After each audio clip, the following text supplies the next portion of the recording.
Welcome to our Savvy series. I'm Catherine Magana here with Rachel Ivanovich, and we want to thank you for joining us today. And before we get started, if you'd like to reach out to us or set up a call or consultation, you can reach us at 760-692-5190. Once again, that's 760-692-5190.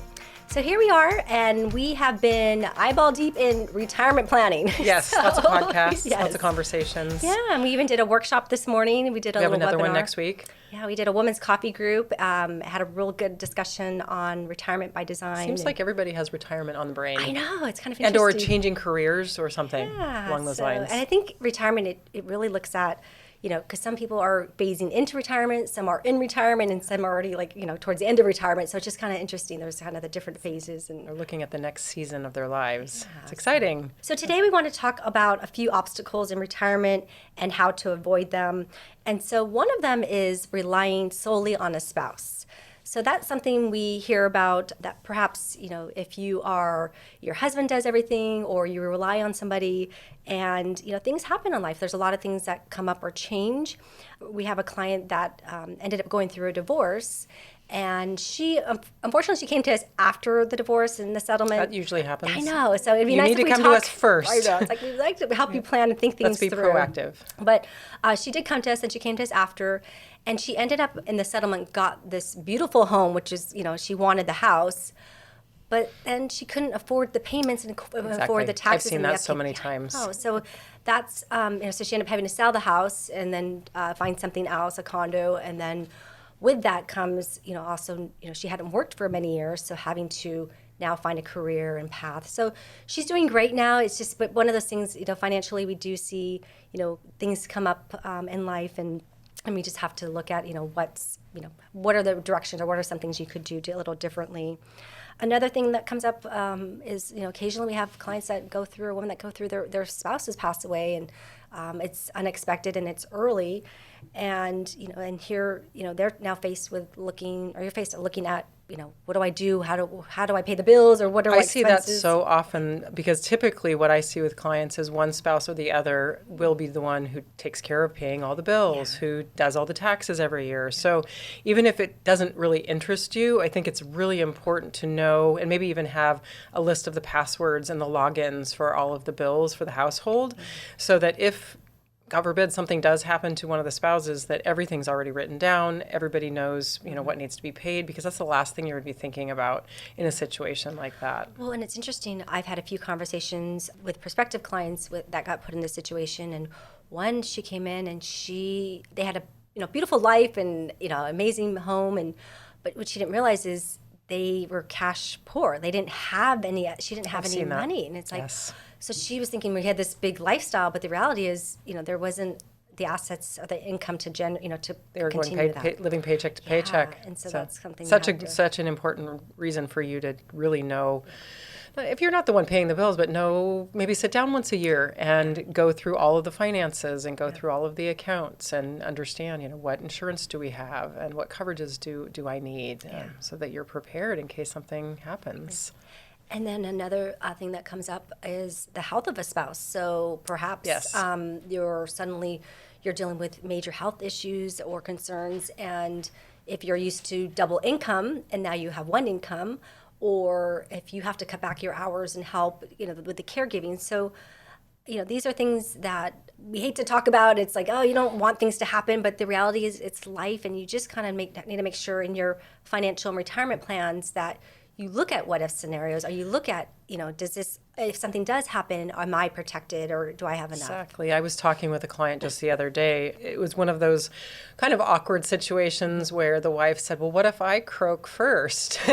and all of a sudden because they each get Social Security benefits. Yeah. And so one spouse gets, about $20,000 in Social Security benefits. The other spouse gets about $8,000. Yeah. So if one spouse passes first, then what happens? And so we had that discussion. Well, you will get the higher benefit, the survivor benefit. Yeah. But then if he passes first, then what does that look like? And because she also had a pension, and so that pension would end when So she, she when she passes hers, passed. yeah, and So then he they would would- lose all of that income. Yeah, So I okay. think it's a really important to have those conversations and to understand what does it look like? What are those what if scenarios, like you said? And it's interesting, we looked at a financial and retirement plan for a couple that there's a 10-year age gap. And so here we are. They have a plan that works. I mean, they've saved well, they have enough.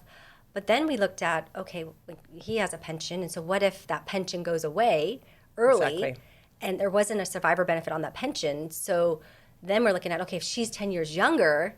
And they then- wanted to do all sorts of things like charitable Yeah, giving, and and so, so- but they weren't planning Yeah, so just you- what if. So you have to look at, okay, yes, you'd still do the giving, but maybe do it later when you Yes. kind of know, okay, for sure, we have the pensions, we have all the income.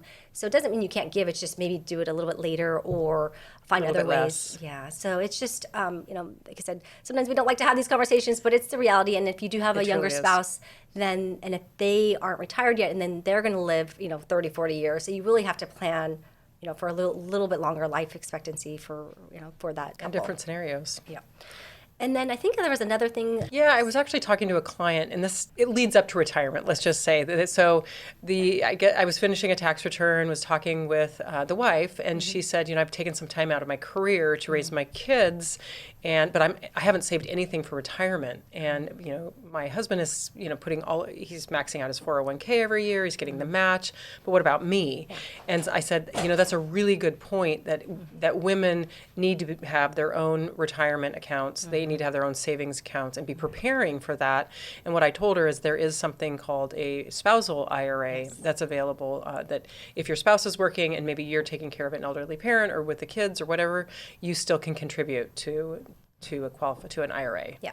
So once again, it's kind of case by case, couples, individuals. Yes. And then looking at different scenarios and just making sure that Being educated. Yeah, and just knowing that life happens and we're here every step of the way. And It's so important to align yourself with someone who can walk alongside you. Exactly. So once again, we're available if you would like a phone call or set up a consultation, and you can reach us at